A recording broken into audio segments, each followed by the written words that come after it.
What's up everybody, welcome back to another Heroclix video. I am back with another Team Tactics video. This one I'm going to do a little bit different just because you've already seen this archetype and this is your quote-unquote stock list with a little bit of a change. So I played this team to a first place finish undefeated all day in the Arizona ROC Regional. It is a monster theme, as you can see. A lot of the same familiar pieces you've seen from the last video, with a couple minor changes, which actually are kind of big if you really want to break it down, which we will. The first one is there is no Mini Shredder and there's no Mole Man. And in its place, there's Blackheart, Bizarro Green Arrow, and Moloid. I will link the previous video, so if you want to see all the tricks from that video, it's very similar to this one, with the added offensive firepower of Blackheart and the defensive capabilities of Bizarro Green Arrow. And there's a slight change to the ID cards. You can see here it's Flash and Shang-Chi. So this is your typical monster team that you're likely to see at a given modern event, even, and a Silver Age for sure.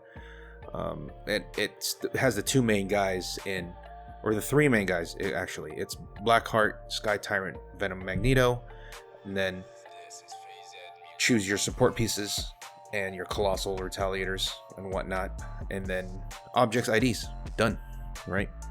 So just going over real quick, just look over the sideline.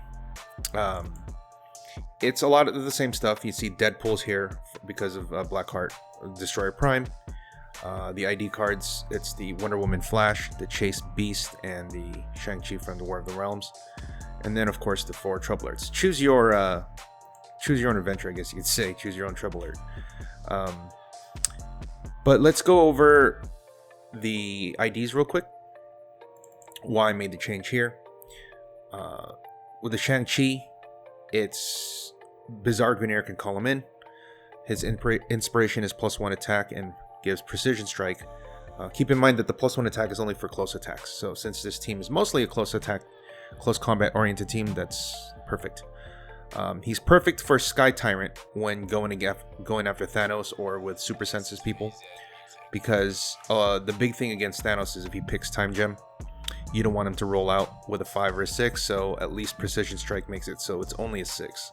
And Sky Tyrant will be getting in there with 6 damage, so he'll be taking 4 each time, which is 8 after reducers. That's quite a bit, right? And obviously Shang-Chi's capable of attacking himself, if you want to call him with Green Arrow, and he can charge Flurry Exploit. Beast is part 2 of the Thanos Killer. He has probability control outwit, and obviously his outwit, they can't use safeguard outwit, and he does outwit the same power in everyone within 4, so it's really good against a let's say a double Blackheart team, because if they're within 4 of him on both, 4 of him, 2 of them are within 4, they can't, and you outwit the stop click, they can't use, both Blackhearts can't use the stop click. There's a mistake here. It's not actually battle for your +1 stats, but the inspiration obviously randomly helps against retails, combat reflexes, and I mentioned before it's also Blackheart killer. And then Flash, you already know he's mainly used for the +3 speed inspiration, but he can attack in a pinch since he does have a 12 attack double charge. Bizarro Green Arrow and Venom Magneto can call him in, so that gives you more versatility in that sense. Now let's go over the 3 main additions. The first one here is Bizarro Green Arrow. Now this is really more like a metagame call, because there's a lot of ranged attacks right now with ID cards like Green Arrow, and then of course Thanos with the mind control. So his trait prevents people next to him from being attacked from range. He takes the attack. On top of that, he can lower their damage and attack values by giving him a token. So he can -2 their attack, -2 their damage, or -1/-1. And obviously, he doesn't attack himself. You can see by the picture here, the arrow's pointing the wrong way. He's going to hit himself. And on this team, he's kind of like an ID card battery, right? He can call in Shang-Chi and Flash. It's purely defensive. He has 2 stop clicks to make it hard to hit him. And really, like I mentioned before, he's there to stop Thanos. Of course, Energy Explosion doesn't really help against Energy Explosion. However, he does stop them from getting the attack bonus, or I'm sorry, he can lower their attack value -2, so it makes it harder to hit. And if you guys all have high defense, it's gonna be tough. And then the small little addition here is a Moloid, the 10-point Moloid. He's a cheap in power, tiny, so that everyone can kind of carry him around. So he's just an empower for everybody that can move after him. Like Walking Woods, they can sidestep carry him, and then they can hit for 4. Sky Tyrant carries him, hits for 6, and Groot can retell with him next to him, 4. He also increases the theme count for your team, so +8, and that's actually pretty big because a lot of teams are like +5, 6, 7. You're that extra +1, even if it's small. Sometimes that +1 could be could mean you winning the map. And then obviously he's there for the theme team probs, because if he is being carried by Sky Tyrant, Sky Tyrant can use a theme prob, and he can use a theme prob just to make sure you hit, right? Okay, and then the last one obviously is Blackheart. We already know from the previous video, and just everybody just knows about this guy already. He is the one of the 2 main attackers on the team. Obviously, Sky Tyrant is the main one because that's the guy you send out. But Blackheart, if you need to do range because they can't get inside due to, let's say, Harry Leland or barriers or something like that, Blackheart can just punch through. He can break a barrier for someone to get through. He is also a primary attacker. Can also make more primary attackers. He's hard to kill. Mastermind, the whole 9. You guys should already know how good this guy is already. And obviously the Hellfire Guards are just amazing. You know that you're supposed to turn him into the Demon Guards when he calls them out, and then you send him in. Now let's just go over a couple of the tricks, and then I guess we'll be done with this. The main one is just getting Sky Tyrant the power gem, getting him to carry Moloid. Getting TK'd with Magneto TKs him up.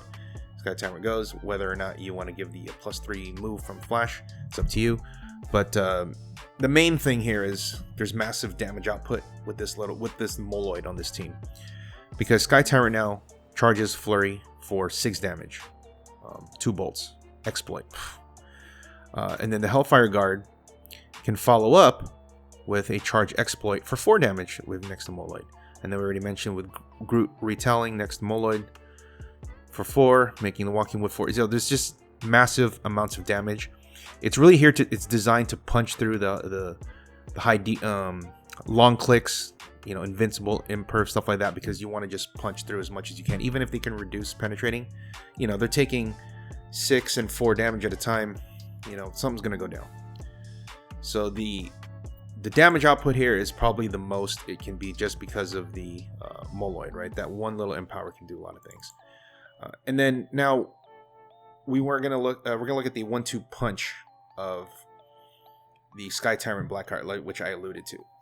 So in the beginning, if you want to go for your Alpha Strike, if you're gonna go first, you're gonna use Bizarro Green Arrow to either call in Shang-Chi or Flash. If you need to get them extra movement for both Sky Tyrant and Blackheart, go ahead and do that.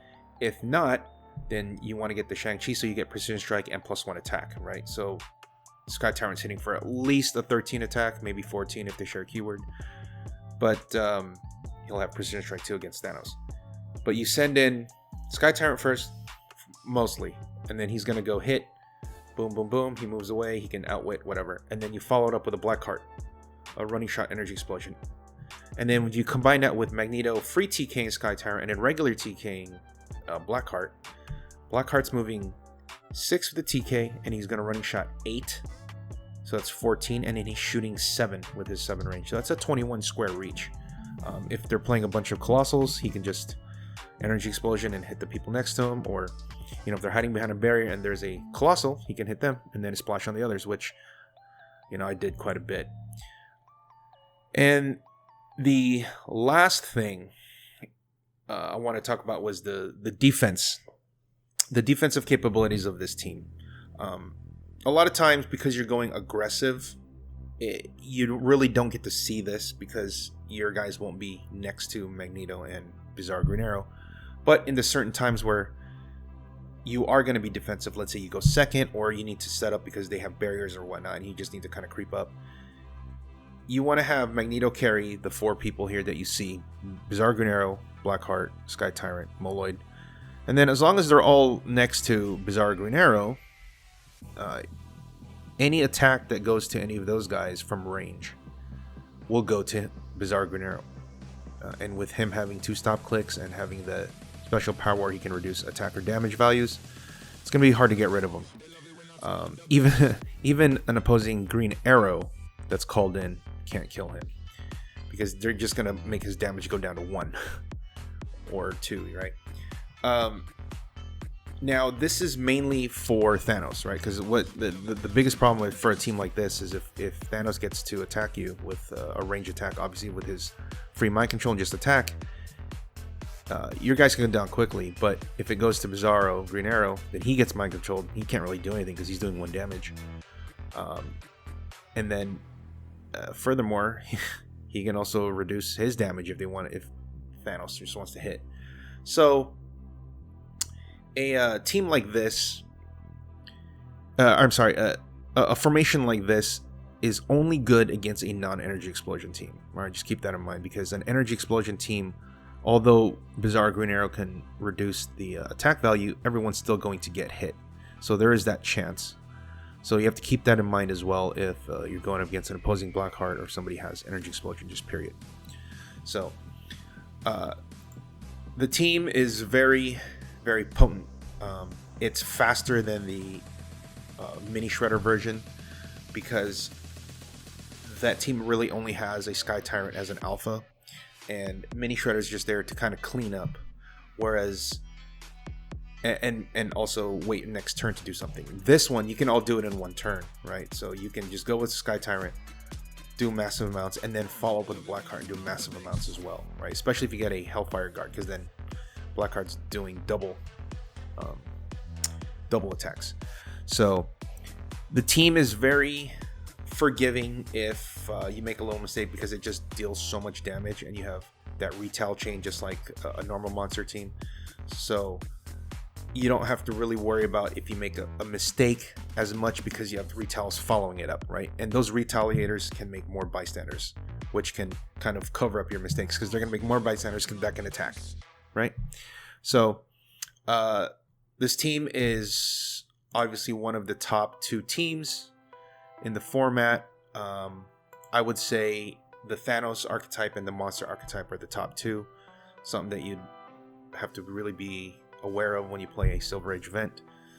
Now that it's out there, we'll see if there's going to be adjustments. Like you see here, the monster team has been adjusted to add Bizarro Green Arrow to combat Thanos, right? So maybe there's something that combats Green Arrow. So that's what I got for you. Let me know what you guys think. I know it's like the same thing you saw last time, but I just wanted to see, I wanted to show you just how just a little tweak here and there can change the team and kind of like how it functions slightly. You know, hopefully we see more variety. You see more cool innovations in monsters, because, you know, there's still like doppelganger primes out there, right? Let me know what you guys think. Please like, comment, share, subscribe. Thanks for listening. Thanks for watching. Thanks for the support. I appreciate the kind words and spreading the love out there for this format, and, you know, the teams like this videos like this where you can see the teams and how they kind of broken down. Let me know what you guys want to see, if there's any other specific teams or types you want to look at. But from here on out, it's going to be mostly Bronze Age, because that's what we'll be pushing, have been pushing, and will be pushing going forward. So, all right, thanks for listening, thanks for watching, and I'll see you next time, guys. Remember, only bad players blame the dice. See ya.